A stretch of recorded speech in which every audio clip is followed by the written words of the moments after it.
అందరికీ నమస్కారం. సంకష్టహర చతుర్థి వ్రతకథ విన్నవారికి సకల విఘ్నాలు తొలగిపోతాయి. కరుడగట్టిన ప్రారబ్ధాన్ని సైతం కర్పూరంలా కరిగింపచేసే మహిమాన్వితమైన సంకష్టహర చతుర్థి వ్రత కథను భక్తి శ్రద్ధలతో విన్నంత మాత్రాన మనకి ఉన్న అన్ని కష్టాలు తొలగిపోయి కోరుకున్న కోరికలు నెరవేరుతాయి. అంత శక్తివంతమైన వ్రతకథ ఇది. కథలోకి వెళ్ళే ముందు ఒక్క లైక్ చేసి ఓం గణేశాయ నమః అని కామెంట్ చేయండి. మీరిచ్చే చిన్న లైక్ నా ఛానల్ గ్రోత్‌కి ఎంతో సహాయపడుతుంది. ఇక కథలోకి వెళ్ళిపోదాం. పూర్వం మధ్యదేశంలో సూరసేనుడు అనే ఒక మహారాజు ఉండేవాడు. సకల సద్గుణవంతుడు, పరాక్రమవంతుడు అయిన ఆ మహారాజు ప్రజల్ని ధర్మబద్ధంగా పరిపాలించేవాడు. అతని భార్య మహాపతివ్రత, సౌందర్యవతి. ఒకనాడు సూరసేనుడు ఉద్యానవనంలో విహరిస్తూ ఉండగా ఆకాశంలో వెళ్తున్న ఒక విమానం అతనికి కనిపించింది. దివ్యమైన కాంతితో ప్రకాశిస్తున్న ఆ విమానంలో నుంచి ఒక మధురమైన గానం అతనికి వినిపించింది. ఆ గానం ఎవరిదో కనుక్కుని రమ్మని తన దూతల్ని పంపించాడు సూరసేనుడు. వారు అక్కడికి వెళ్ళేసరికి హఠాత్తుగా ఆ విమానం నేలకూలింది. దూతలు తిరిగి వచ్చి ఆ విషయాన్ని రాజుకు తెలియజేశారు. ఇక సూరసేనుడు వెంటనే మంత్రులను వెంటబెట్టుకొని విమానం కూలిన ప్రాంతానికి వెళ్ళాడు. ఆ విమానంలో దేవరాజు ఇంద్రుడు, అతని పరివారము ఉన్నారు. ఇక వారిని చూసి ఆశ్చర్యపోయాడు. రథం దిగి వారికి భక్తితో నమస్కరించి, దేవేంద్ర, అమరలోకాధిపతివైన నీ దర్శన భాగ్యం భూలోకవాసులకు కలగడం ఎంతో దుర్లభం. మీలాంటి మహాపురుషుల దర్శనంతో నేను, మా రాజ్యం ఎంతో పావనమయ్యాయి. ఎంతో పుణ్యం చేసుకుంటే తప్ప మీలాంటి దేవరాజుల యొక్క దర్శనం మాకు లభించదు. ఇంతకీ దేవేంద్ర, మీ విమానం ఇక్కడ కూలిపోవడానికి కారణమేమిటి? చెప్పదగినటువంటి విషయమైతే చెప్పండి అంటూ వినయంగా అడుగుతాడు. అందుకు దేవేంద్రుడు, సూరసేన, మా విమానం నీ నగరం మీదికి రాగానే కుష్ఠువ్యాధిగ్రస్తుడైన ఒక మహాపాపి చూపు మా విమానం మీద పడింది. అందుకే ఇది నేల కూలింది అని అన్నాడు. అప్పుడు సూరసేన మహారాజు ఇంద్రుడితో, దేవేంద్ర, మీరు నా రాజ్యంలోని పౌరుడి కారణంగా విమానం కూలిపోయి ఇక్కడ నిలిచిపోయారు. మీ విమానం తిరిగి పైకి ఎగరడానికి తగిన సహాయం చేయడం నా బాధ్యత. కనుక నేను ఏం చేస్తే మీ కార్యం నెరవేరుతుందో తెలియజేయండి అని ప్రార్థించాడు. అందుకు దేవేంద్రుడు, మహారాజా, మీ నగరంలో ఎంతో గొప్పదైన సంకష్టహర చతుర్థి వ్రతాన్ని ఆచరించిన వారు ఎవరైనా ఉన్నారా? ఉంటే అలాంటి మహానుభావులు 1 సంవత్సరం పాటు తాము ఆచరించిన వ్రత ఫలితాన్ని దారబోయాలి. అప్పుడే మా విమానం పైకి ఎగరగలుగుతుంది. అలా కాకపోతే విమానం ఎగరడానికి మరొక మార్గం లేదు అని చెప్పాడు ఇంద్రుడు. ఆ మాటలు విన్న సూరసేన మహారాజు, దేవేంద్ర, తమరు చెప్పిన వారిని తప్పకుండా పిలిపిస్తాను. ఇప్పుడు మీరు చెప్పిన సంకష్టహర చతుర్థి వ్రతాన్ని ఎలా ఆచరించాలి? దానివల్ల ఎలాంటి పుణ్యఫలం లభిస్తుంది? ఈ వ్రతంలో పూజింపబడే దేవుడు ఎవరు? ఇంతకు ముందు ఎవరు ఈ వ్రతాన్ని ఆచరించారు?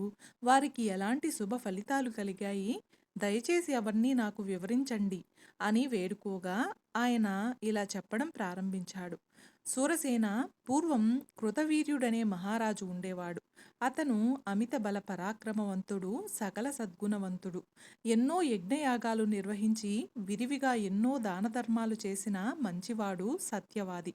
ఇంద్రియాలను ఆధీనంలో ఉంచుకున్న సత్పురుషుడు. నిత్యం దేవతలను పూజిస్తూ అతిథులను సేవిస్తూ ఉండడం అతనికి ఇష్టమైన పని. చతురంగ బల సమేతుడైన కృతవీర్యుడు నిత్యము 12,000 మంది విపులతో సహపంక్తి భోజనం చేసేవాడు. అలాంటి ఆ మహారాజుకి సుగంధి అని ఒక భార్య ఉంది. ఆమె మహాపతివ్రత, సుగుణవతి, అతిలోక సౌందర్యవతి. ఆమె కూడా భర్తలాగానే సదాచారాల మీద ప్రీతి కలిగిన పడతి. అయితే ఆ పుణ్య దంపతులకి ఎంతకాలం గడిచినా సంతానం కలగలేదు. పుత్ర సంతానం కోసం వారు చేయని వ్రతం లేదు, చెయ్యని దానము లేదు. ఎన్ని యజ్ఞాలు చేసినా, ఎన్ని పుణ్యతీర్థాలు సేవించినా ఫలితం లేకపోయింది. ఇక ఎంతో నిరాశ పొందిన కృతవీర్యుడు ఒకనాడు తమ మంత్రులకు రాజ్యభారాన్ని అప్పగించి అరణ్యాలకు వెళ్ళిపోయాడు. అక్కడ ఒక సముచిత ప్రదేశంలో నారవస్త్రాలు ధరించి కఠోర దీక్షతో తపస్సు చేయడం ప్రారంభించాడు. ఇంద్రియ నిగ్రహంతో అహంకారాన్ని వదిలేసి కేవలం పైనుంచి రాలిన ఆకుల్ని భుజిస్తూ తన తపస్సుని కొనసాగించాడు. ఇలా ఎన్నో సంవత్సరాలు గడిచాయి. రాజు శరీరం చిక్కి శల్యమైపోయింది. అయితే ఒకనాడు ఆకాశ మార్గంలో సంచరిస్తున్న నారదుడు ఆ అరణ్య ప్రాంతం మీద నుంచి వెళుతూ ఉండగా క్రింద కృతవీర్యుడు తపస్సు చేస్తూ కనిపించాడు. ఎవరో చూద్దామనుకుని కిందకు దిగిన ఆయనకు చిక్కి శల్యమైపోయిన కృతవీర్యుడు కనిపించాడు. ఇక ఆయనకు ఎంతో జాలి కలిగింది. వెంటనే అక్కడి నుంచి పితృలోకానికి వెళ్ళి కృతవీర్యుడి తండ్రిని కలిశాడు. పుత్ర సంతానం కోసం అతడి కొడుకు పడుతున్న బాధలను చెప్పి వెళ్ళిపోయాడు. ఇక నారదుడి ద్వారా తన కుమారుడు సంతానలేమితో బాధపడుతున్నాడని తెలుసుకున్న కృతవీర్యుని తండ్రి సరాసరి బ్రహ్మలోకానికి వెళ్ళి చతుర్ముఖ బ్రహ్మకు నమస్కరించి, ప్రభు, నా కుమారుడు సకల సద్గుణవంతుడు, దానశీలి, ధర్మప్రభు, ఎన్నో యజ్ఞాల్ని వ్రతాల్ని చేసినవాడు, ప్రజల్ని కన్నబిడ్డల వలె చూసుకునే కరుణామయుడు. అలాంటి నా కుమారుడికి పుత్ర సంతానం కలగకపోవడానికి కారణమేమిటి? అతడు ఏ పాపం చేశాడు? ఏం చేస్తే నా పుత్రుడి పాపం తొలగిపోయి అతనికి సంతాన ప్రాప్తి కలుగుతుంది? దయచేసి చెప్పండి. దానిని నా కుమారుడికి తెలియజేస్తాను అని దీనంగా ప్రార్థించాడు. అప్పుడు బ్రహ్మదేవుడు కృతవీర్యుని తండ్రితో అతడి కుమారుడి పూర్వజన్మ వృత్తాంతాన్ని ఈ విధంగా వివరించాడు. భక్త, పూర్వం నీ కుమారుడు ఓ నగరంలో సాముడు అనే ఒక పంచముడు. అతడు కడు దుర్మార్గుడు. అతన్ని చూస్తేనే పుణ్యకర్మలన్నీ కూడా నశించిపోయేవి. ఒకనాడు ఆ చండాలుడు ధనకాంక్షతో దారికాసి 12 మంది బ్రాహ్మణులను చంపి వారి దగ్గరున్న సంపదనంతా దోచుకున్నాడు. దోచిన సొత్తంతా తీసుకుని నెమ్మదిగా ఆ సాయంత్రానికి తన ఇంటికి చేరుకున్నాడు. ఆ రోజు మాఘబహుళ చతుర్దశి. చంద్రుడు ఉదయించే సమయానికి ఇంటికి వచ్చిన సాముడు తన కుమారుణ్ణి గణేశా గణేశా అని పేరు పెట్టి పిలిచాడు. కొడుకు బయటకు వచ్చి తండ్రి దోచిన సొత్తును పట్టుకొని లోపలికి తీసుకుని వెళ్ళాడు. ఇక ఇద్దరూ కలిసి కడుపు నిండా భోజనం చేశారు. కొన్నాళ్లకి సాముడు మరణించాడు. సాముడు పరమ పాపి అయినప్పటికీ అతన్ని తీసుకుని వెళ్ళడానికి వినాయక లోకం నుంచి దూతలు వచ్చారు. కారణమేమిటంటే, పూర్వం సాముడు మాఘ బహుళ చవితి నాడు దొంగతనం చేసే యావలో పొద్దునుంచి ఏమీ తినకపోవడం, సంధ్యా సమయంలో ఇంటికొచ్చి కొడుకుని గణేశా గణేశా అని పిలవడం, కొడుకుతో కలిసి గణేశ ప్రసాదాన్ని తినడం వల్ల అతడికి అమితమైన పుణ్యఫలం లభించింది. పైగా ఆ రోజు గణేశునికి ప్రీతికరమైన తిథి కూడా. అందుకే అతనికి స్వామివారి అనుగ్రహం లభించింది. ఆ విధంగా దూతలు తెచ్చిన విమానమెక్కి సాముడు గణేశ లోకానికి చేరుకున్నాడు. కొంతకాలం గడిచాక ఆ సాముడే భూలోకంలో కృతవీర్యుడనే పేరుతో నీ పుత్రుడిగా జన్మించాడు.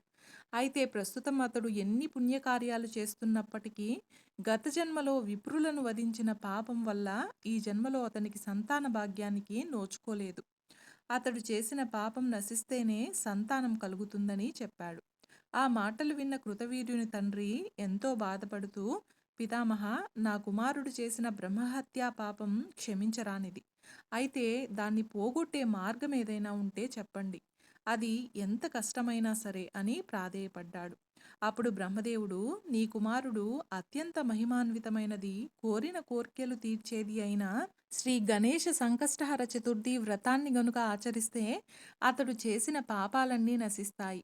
గణేష చతుర్దశి వ్రతాన్ని నియమపూర్వకంగా 1 సంవత్సర కాలం పాటు ఆచరిస్తే ఆ చేసిన వారి సకల పాపాలు నశిస్తాయి. అతని కోరిన కోర్కెలన్నీ తీరుతాయి. సంతానం లేని వారికి సంతాన భాగ్యం కలుగుతుంది. సకల దోషాలు, సకల కష్టాలు తొలగిపోయి ఆయురారోగ్య ఐశ్వర్యాలు సమకూరుతాయి.